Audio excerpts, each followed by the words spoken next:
ఏపీలో 3, తెలంగాణలో 3 ఎమ్మెల్సీ స్థానాల్లో కౌంటింగ్ కు అంతా సిద్ధమైంది. సోమవారం ఉదయం నుంచి కౌంటింగ్ ప్రారంభమవుతుంది. అయితే రిజల్ట్ మాత్రం సోమవారమే రాదు. కనీసం 2 రోజులు పట్టొచ్చు. అదేంటి కౌంటింగ్ రోజు సాయంత్రానికల్లా ఏదో ఒకటి తేలిపోతుంది కదా అనుకుంటున్నారా?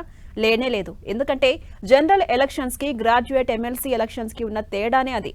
గ్రాడ్యుయేట్ ఎమ్మెల్సీ స్థానంలో ఫలితం ఆలస్యంగా రావడానికి గల కారణాలేంటి? అసలు ఎమ్మెల్సీ ఓట్లు ఎలా లెక్క పెడతారు? ఈ స్టోరీ చూడండి.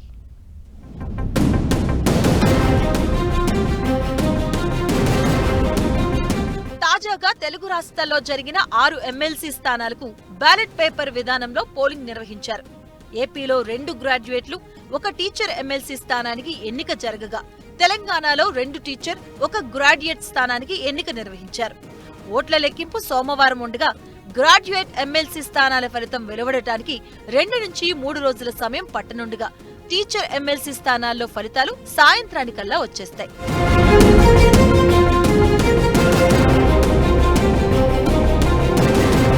జనరల్ ఎలక్షన్స్ లో ఎవరికి ఓట్లు ఎక్కువ వస్తే వారే గెలిచినట్లు. కానీ గ్రాడ్యుయేట్ ఎమ్మెల్సీ ఎన్నికల్లో చెల్లుబాటయ్యే ఓట్లలో 50% పైగా ఓట్లు సాధించిన వ్యక్తిని మాత్రమే విజేతగా ప్రకటిస్తారు. ఎమ్మెల్సీ ఓట్ల లెక్కింపులో ముందుగా కోటాను నిర్ధారించాల్సి ఉంటుంది. పోలైన ఓట్లలో చెల్లని ఓట్లను తీసేసి చెల్లుబాటయ్యే ఓట్ల లెక్క తేలుస్తారు. మొత్తం చెల్లుబాటయ్యే ఓట్లలో 50% లెక్క కడతారు. 50% ఒక్క ఓటు ఎక్కువగా సాధించిన అభ్యర్థిని విజేతగా ప్రకటిస్తారు. ముందుగా ఓట్లను కట్టలు కడతారు. ఆ తర్వాత పోటీలో ఉన్న అభ్యర్థుల కోసం ఒక్కొక్కరికి 1 డబ్బా కేటాయించి వారి పొందిన ఓట్లను ఆ డబ్బాల్లో వేస్తారు. ఆ తర్వాత అభ్యర్థి సాధించిన ఓట్లను లెక్కగడతారు.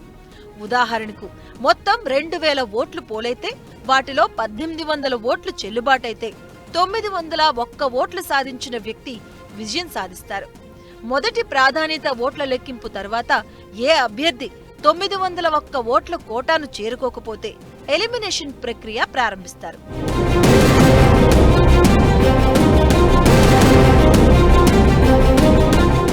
ఇక కీలకమైన ఎలిమినేషన్ ఎలా చేస్తారంటే, ఈ ప్రక్రియలో ముందు అందరికంటే తక్కువ ఓట్లు వచ్చిన వారికి సెకండ్ ప్రయారిటీ అంటే రెండో ప్రాధాన్యత ఇచ్చిన ఓట్లను లెక్క పెడతారు. వాటిని పైనున్న అభ్యర్థులకు బదిలీ చేస్తారు.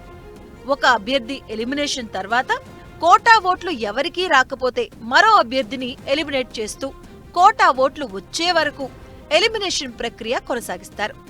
ఎవరికైతే ఇలా గెలవడానికి అవసరమైన కోటా ఓట్లొస్తాయో వారే గెలిచినట్లు ప్రకటిస్తారు. గ్రాడ్యుయేట్ ఓట్లు లక్షల్లో ఉండడం ద్వారా వాటి లెక్కింపు ప్రక్రియ ఆలస్యమవుతుంది. కానీ టీచర్ ఎమ్మెల్సీ ఎన్నిక కోసం ఉన్న ఓట్ల సంఖ్య వేలల్లో మాత్రమే ఉన్నాయి కాబట్టి ఈ ఫలితాలు త్వరగా వస్తాయి. అలా తెలంగాణలో 2 టీచర్ ఎమ్మెల్సీ, ఏపీలో 1 టీచర్ ఎమ్మెల్సీ ఫలితం ముందుగా వస్తాయి.